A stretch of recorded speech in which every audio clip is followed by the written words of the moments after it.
Thank you, sir, for the introduction. Once again, welcome po sa Project Soar by Mathematics team of the City of Mandaluyong. It is a series of online academic reviews of mathematics grade learning modules. This morning, we will be reviewing the second week of module for Mathematics 7. So let us have first the module 2A, using Venn diagrams to represent sets and subsets. Our objective for this review is to use Venn diagrams to represent sets and subsets. Let us first define what is Venn diagrams. Venn diagrams are very useful in showing the relationships between sets. In this study, we will be using different figures. The first figure is a rectangle, which is used to represent universal set. And the second figure that we will be using is a circle, which is used to represent set or subsets. Let us have example number 1. Draw a Venn diagram to show the relationship between the following groups of sets. Set A with elements 1, 2, 3, 4, and 5. Set B with elements 4 and 5. So the first thing we have to do is to create a universal set. Again, the universal set is a rectangle, and let us label it with U. Then, we have two sets in here, set A and set B. So that means we will be using two circles. But if you notice, the elements in set B, which is 4 and 5, is also part of set A. So that means the circle to be used in set B is a part of the circle in set A. Ayan, ganyan po yung drawing natin. And then, let us now put all the elements. So let's start with 1. So ang 1 is located in A, set A. So ayan. And then 2 is also located in set A. And then 3 is also located in set A. Then yung 4 and 5, we will be placing it inside the set B. So if you notice, 4 and 5 is part of B, but it's also part of A. Okay, let's have the second example. Draw a Venn diagram to show the relationships between the following groups of sets. So set U, which is the universal sets, are the sets of the letters of the word COVID. Set A, C, O, and set B, O, V, I. So again, the first thing that we have to do is to create a rectangle for our universal set and label it with U. So again, in this particular example, there are two sets. So we will be using two circles again. But if you notice, in set A and set B, there are common elements. So O. So the circles that we will be forming is a coinciding circles. Ganito po yan. Ayan. And then let us label the first circle as set A and the second circle as set B. Then let us try now to put the elements starting with C. So ang C is located in set A only. Ayan. Then O, if you notice, O is the common element of A and B. So we will be putting O in the middle part of the figure of the two circles A and B. Ayan, gitna, because it's a common element or intersection. Next is V. So where are we going to put the V? So if you notice, the V is located in set B. Set B, so ilalagay natin sa set B. And also, yung I, so letter I is also in set B only. Then, meron pa tayong letter D. So, ang letter D cannot be found in set E and it cannot be also found in set B. Pero, it is located in the set U or the universal set. So, ibig sabihin, ang D, we will be placing it doon sa rectangle. Ayan. Ilagay na natin sa rectangle. Okay, so let's practice. This is taken from your module 2A. So direction, draw a Venn diagram to show the relationships between the following pairs of set. So ang A natin, 2, 3, 4, 5, and 6. At ang B natin ay 4, 5, 6. So again, gagawa tayo ulit ng universal set, which is rectangle, and then label it with U for the universal set. So again, in this example, we have two sets, set A and set B. Then if you notice, si A and then B are coinciding kasi they have common elements, 4, 5, and 6. And so pwede rin natin gawin si B is inside sa A, or it could be also like this. Okay, pero ito yung pinaka common na ginagawa natin. We always use coinciding circle. Para doon sa coinciding part, nilalagay natin yung intersection.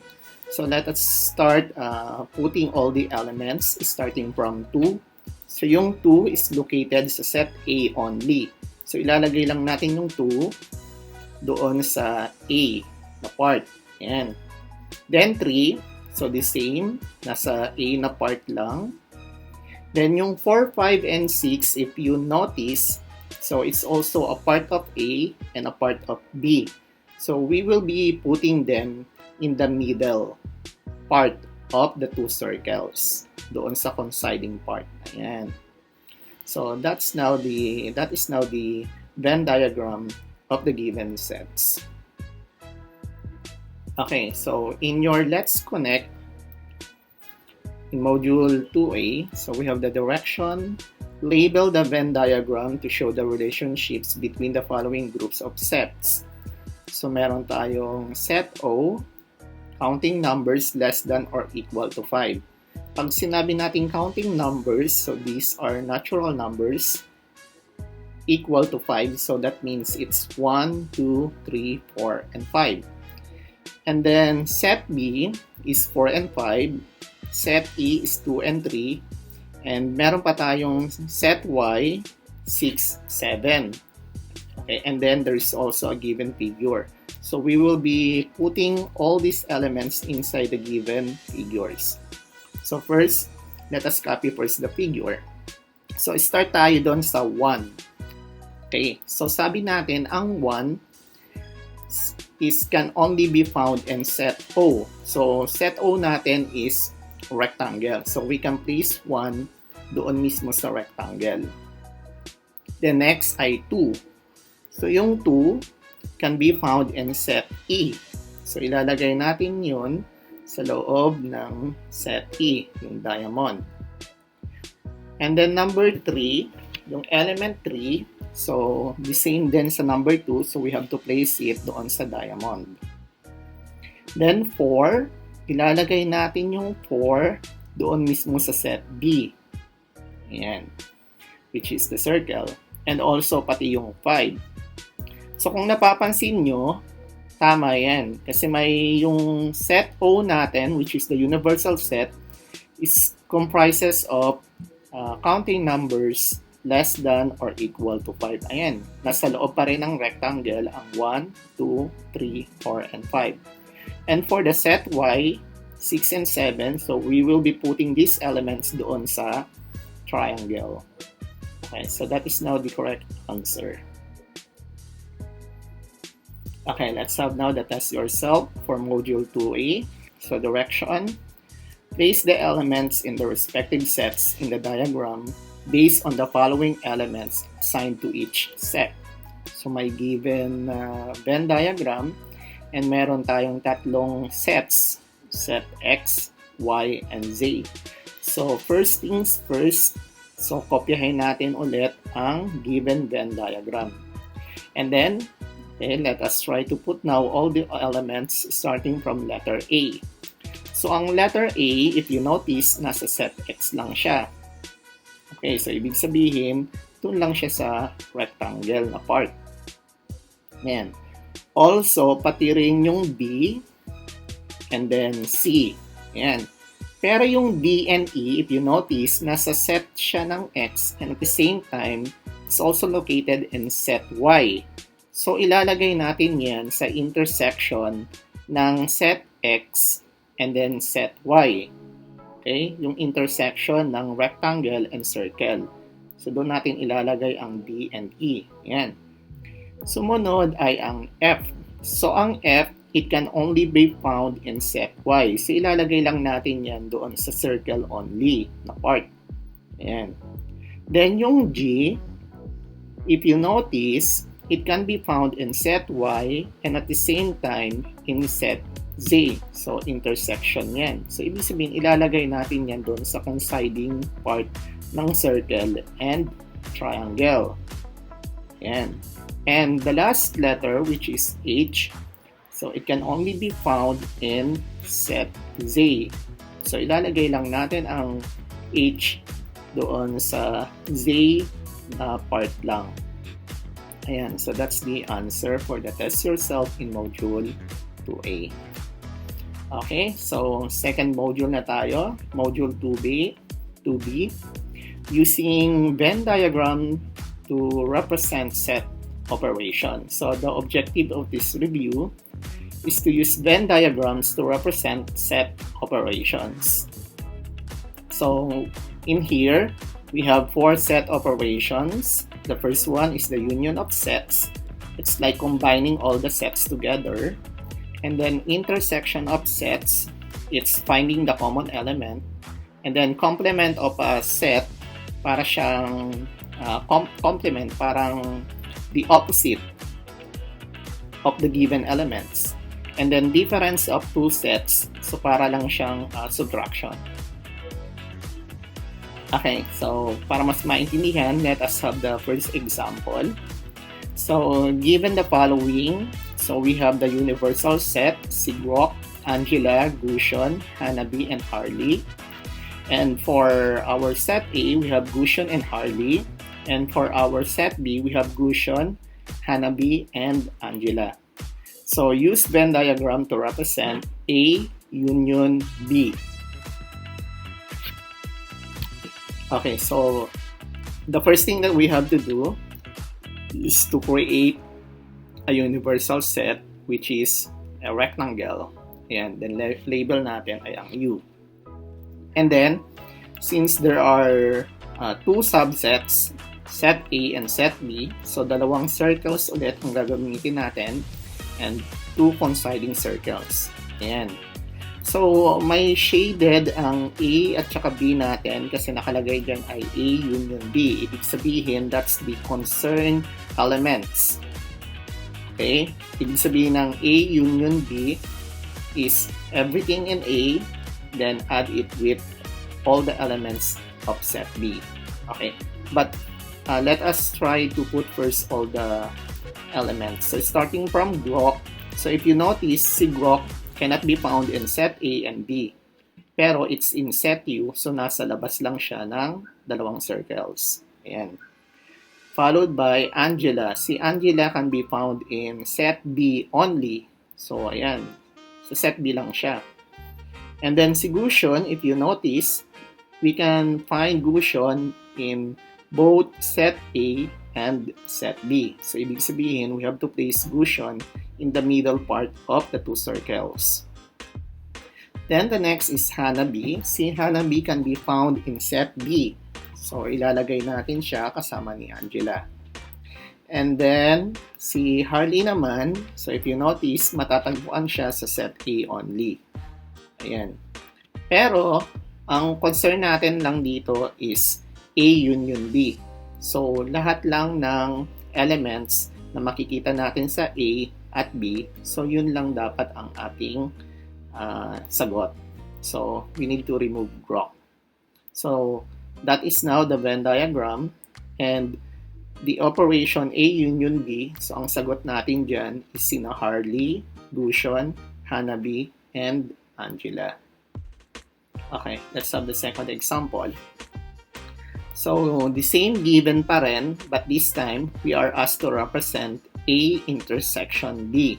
So again, pag sinabi natin intersection, so we are looking for the common elements. So the same pa rin ng solution, kagaya kanina. So we have to make use of a Venn diagram. Yan yung Venn diagram niya. So meron tayong two circles pa rin, pero this time, yung shaded part is the intersection only. Kasi yun lang yung concern natin, the intersection. Okay, so if we place again all the elements, ayan. So si Harley, nandun pa rin siya sa A only. Si Gusion, nasa A and B. And then Hanabi and Angela, nasa B only. At si Grok, nasa universal set lang. But then, we are only asked to find the intersection of A and B. So, the common element of A and B is si Gusion. So, that's why we need to remove everything except Gusion. So, ayan. So, that is now the figure, the representation for A intersection B. And the answer for A intersection B is Gusion. Okay, let's have the third example. So, the same pa rin ang given natin, kagaya kanina, but this time, we are asked to find the A complement. So, yung apostrophe na yan, that is the symbol for complement. So, the same pa rin, we have to show the Venn diagram. So, ganito yan. Pag sinabi natin A complement, everything should be shaded except A. So, parang opposite ni A. So, yan. So again, let us put all the elements again. The same pa rin ang kanina. But this time, sabi dito, we have to find all the elements except doon sa A. So yung nasa A natin ay si Harley and Gusion. So we need to take out yan, yung dalawa. So ang matitira na lang ay sina Hanabi, Angela, and Grok. And that is now the answer for the complement of A. Sina Grok, Angela, and Hanabi. Okay, let's have the example number 4. So, the same pa rin ang given natin, but this time, we are asked to find the difference of A and B. So, that's A minus B. So, solution natin is ganyan. Pag sinabi natin A minus B, ibig sabihin, we have to shade everything in A except yung part ng intersection niya. So, parang mina-minus lang natin yung B na part. So, ayan. So, parang lang siyang moon. Okay. So, if we are going to place again the elements, ayan. So, hindi ko na sinama si Grok. Kasi nasa labas lang naman siya. So, eto yung mga elements natin. Si A, we have Harley, Gusion. Tapos yung B natin, we have Gusion, Hanabi, and Angela. But it says here, A minus B. So, tatanggalin natin ang mga elements ni B. And let's see kung ano yung matitira sa set A. So, we have to remove Hanabi, Angela, and Gusion. So, yung natira na lang ay si Harley. So, A minus B, the answer is Harley. Okay, let us have now the test yourself. Sabi dito, shade the Venn diagram on the right to show the set operation, the intersection of the complement of A and the complement of B. Okay, so first, let us have first the figure. And so that is the answer. Kasi pag sinabi natin A complement, ibig sabihin everything except A. Tapos yung B naman is everything should be shaded except the B. So yung magiging intersection nun or common part is yung nasa labas ng dalawang circle. So that is the solution. Okay, let's connect in module 2B. So direction, given the Venn diagram on the right, find the corresponding set operation of the shaded part. So, ayan, may given tayo and we need to find only the operation that is used to find the shaded part. So, if you notice, yung shaded part natin dyan is the common element or the intersection of A and B. So, ang sagot natin is simply A intersection B. Yan, ganyan lang kadali ang module natin. Okay, let's take the challenge. So, direction, place the elements in the proper locations in the Venn diagram. So, we have the following given. So, una, copy muna natin yung mga figure. So, ayan, meron tayong set A, set B, and set C. Now, if you have 3 sets, so ganito na yung magiging figure niya. Yung drawing natin pag meron tayong 3 sets. 3 coinciding sets. Para nakikita pa rin natin yung pinaka intersection, the middlemost part. Ayan. So, sabi dyan, ang universal natin ay 1, 2, 3, 4, 5, and 6. And then, set A natin, 2, 4, 6. Set B natin ay 1, 2, 3, 6. And set C natin ay 2, 3, 5. So, let's start putting all the elements of the universal set. So, start tayo sa 1. So, ang 1, makikita natin sa set B, only. So, ilagay lang natin yun sa B part, only. Ayan. Ang 2, if you notice, makikita siya sa set A, makikita din siya sa set B, and also we can find 2 in set C.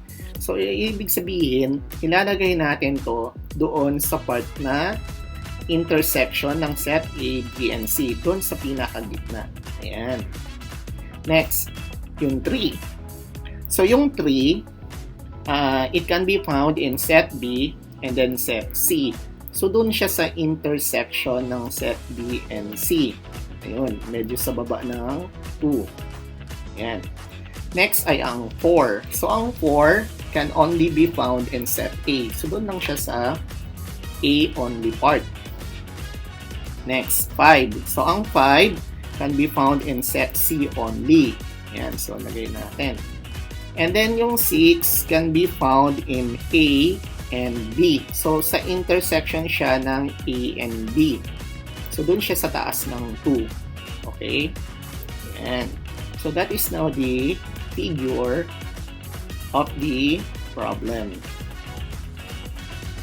Okay, let's solve the test yourself. So, identify the elements of the required sets from the Venn diagram. So, dito, binigay na yung Venn diagram and at the same time, the elements. So, all we just have to do is to identify. So, first natin is yung A. So, ang A, tingnan natin yung circle ng A. So, if you notice, the elements in set A, makikita natin dyan ay 1, 3, 4, 8. So, that's the answer, 1, 3, 4, 8. Next, A union B. So, pag sinabi natin union, lahat ng elements ni A, idadagdag natin sa elements ni B. So, yung dalawang circle, which is the A and B, so yun yung sagot. So, the elements are 1, 3, 4, 5, 7, and 8. So, ayan. So, hindi kasama yung 2 and 6 kasi yung 2 and 6 nasa set C yun. So, hindi sila kabilang doon sa set A or set B. Next, B intersection C. So, number 3, hinahanap yung intersection, the common element. So, hanapin mo yung part na magkapareho or the intersection of B and C. So, yung intersection ng B and C is 4 and 7. Ayan. So, 4, 7 yung correct answer. And for the last number 4, A intersection B intersection C. So, ibig sabihin nito, hanapin natin yung pinaka-intersection ng tatlong element. So, tatlong sets. So, ang pinaka-intersection nila is 4. So, the answer is 4. Okay, so that's it for 2B. Let us now have the last module for the second week, the module 2C. solving word problems involving Venn diagrams and set operations. So objectives natin dito is to solve problems involving sets with the use of Venn diagrams and of course to apply set operations in solving variety of word problems. Okay, so example muna tayo, number 1. A group of 25 high school students were asked whether they use either Facebook or Twitter or both. So 15 of these students use Facebook and 12 use Twitter. So A, how many are using Facebook only? B, how many are using Twitter only? And C, how many uses both social networking site? So in this particular problem, it's better to use a Venn diagram for us to show the relationships between these sets. So gawa tayo ng Venn diagram. So dalawang set yan kasi we are talking about Facebook and Twitter. So let us label the first circle as Facebook and the second circle as Twitter. Then, when we are dealing with problems in sets, we always start in the middlemost part. Okay? The intersection, yung pinakagitna ng Facebook and Twitter. So, ibig sabihin pinakagitna, yung gumagamit ng Facebook and Twitter. Now, let us go back again sa question natin. So, sabi dito, meron tayong 15 na gumagamit ng Facebook and then 12 who are using Twitter. So, if we are going to add it, we have 15 plus 12, that's equal to 27. Okay, so 27.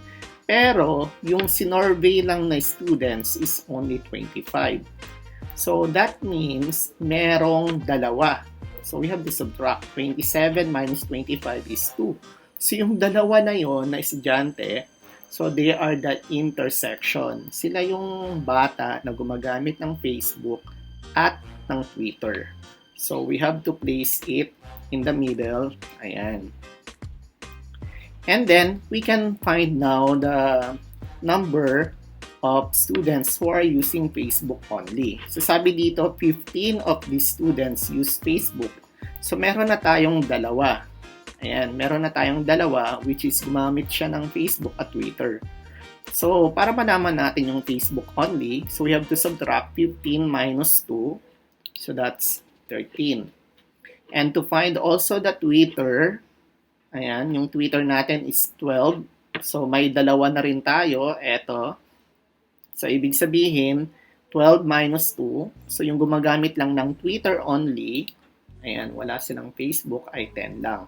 Then, let us all add together. 13 plus 2 is 15. 15 plus 10 is 25. O, ayan. So, 25 na sila. And then, since nagawa na natin yung Venn diagram, then we can answer now the question.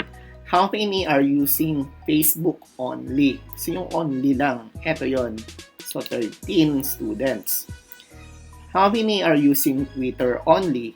Ayan, ito, 10. And how many uses both social networking sites? Ayan, 2. Ayan. So, ayan, sagutan na natin. So, easy lang siya. Okay, so let's let's practice in your module 2C. Solve the problem. Zena asked 121 coffee drinkers whether they like cream or sugar in their coffee. So according to the Venn diagram on the right, how many like cream, sugar but not cream, cream and sugar, cream or sugar? So, in this particular example, binigay na yung given. Meron tayong Venn diagram. Ayan. So, cream. So, cream, ito yung circle ng cream. Ayan. So, i-plus lang natin yan. So, that's 16 plus 20. So, that's 36. So, 36 coffee drinkers. How many like sugar but not cream? Sugar, ito yung sugar, but not cream. So, ito may cream tong 20. So, hindi kasali yung 20. So, ito lang yun. Okay, 85 coffee drinkers. Next, cream and sugar. So, take note, kapag nabasa natin ang and, it means intersection. section. Intersection ng cream and sugar. So, intersection, ito yon, yung pinakagitna, the common element. So, there are 20 coffee drinkers. Cream or sugar. So, pag sinabi natin or, yun. So, yun, eto, lahat ng elements sa cream at lahat din ng elements sa sugar. So, we have to add 16 plus 20 plus 85. So, that will equal to 121 coffee drinkers. Okay, let's have the next. Let's connect. Okay, direction, solve the given problem.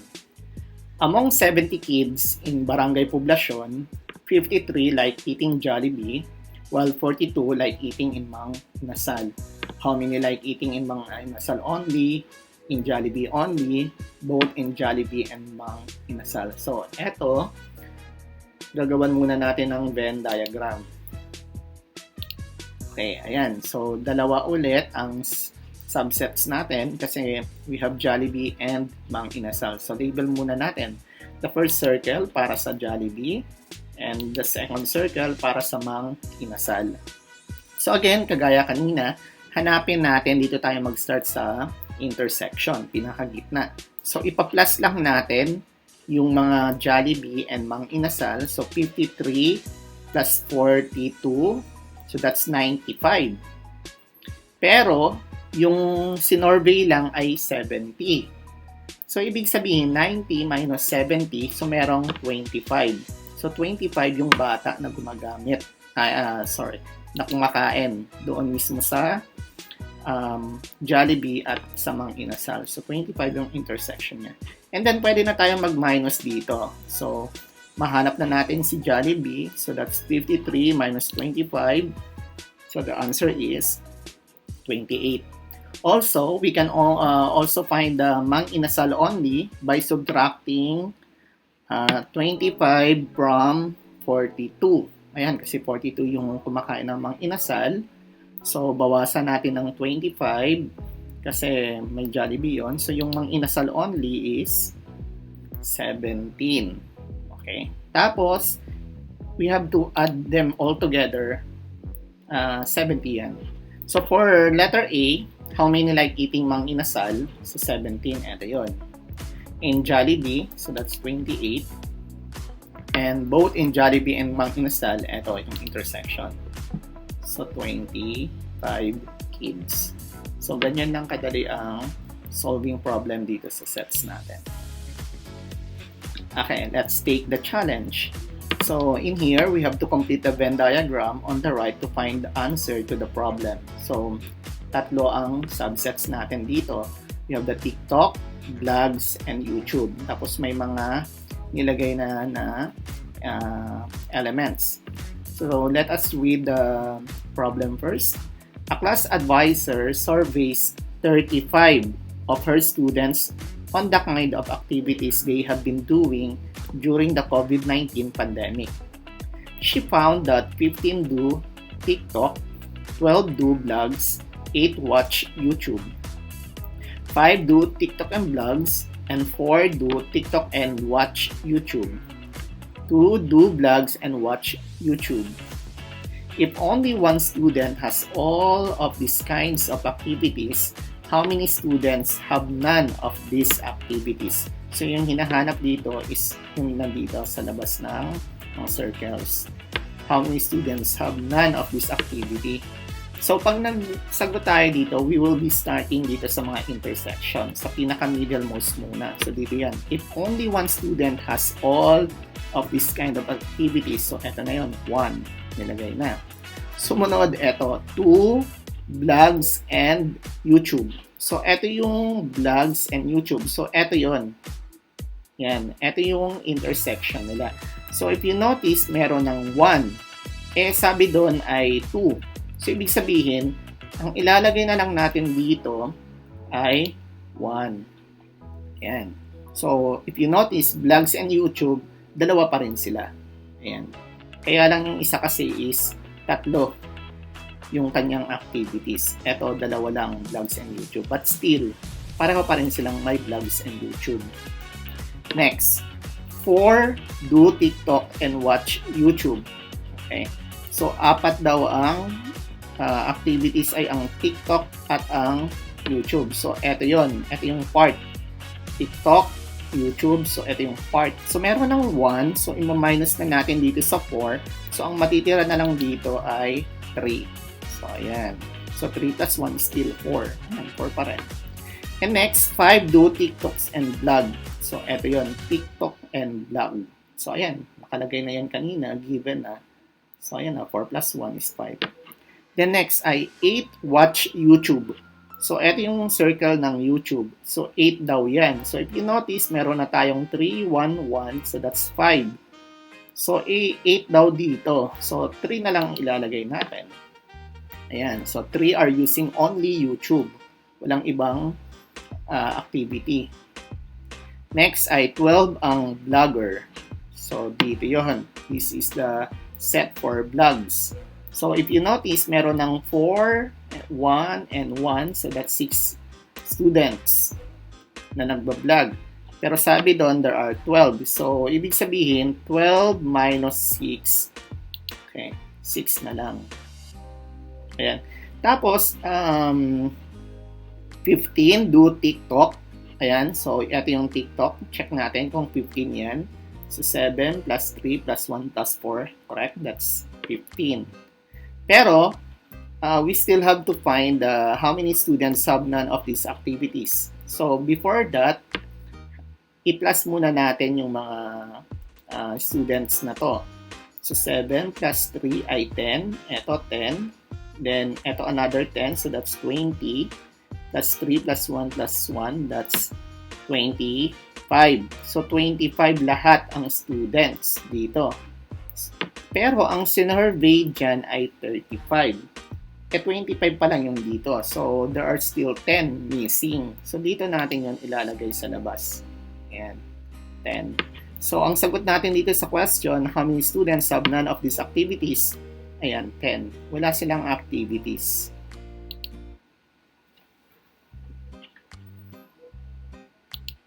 Okay. Let's take the challenge. So, refer to the given Venn diagram on the right and answer the following questions below. So, eto medyo madali kasi meron ng Venn diagram. All we just have to do is to answer the question. So, how many are members of the Math and English? So, and, pag sinabing and ulit, it means intersection ng Math and English.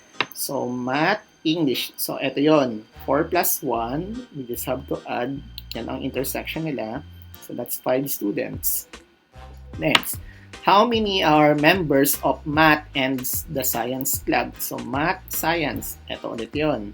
Math and Science. Yan, intersection ng Math and Science. So, 1 plus 2 equals 3 students. Next, letter C. How many are in the Science Club or in the English Club? When we say or, it means union. So, we have to count all elements in Science Club, then add it with all the elements in English Club. So, bilangin muna natin yung Science. Ito yung Science. So, 6 plus 2 plus 1 plus 3. So, that's 12. And then, sa English, ito. So, 4 and then 8. Nabilang na kasi natin to eh. Okay, so that's equal to 24 students. Next, how many are members of the English Club but not of the Science Club? Ayun, so difference to. Ibig sabihin, students who are taking English, okay, but not Science. So, eto may Science to. Okay? So, hindi ito kasali. So, eto lang. 4 plus 8.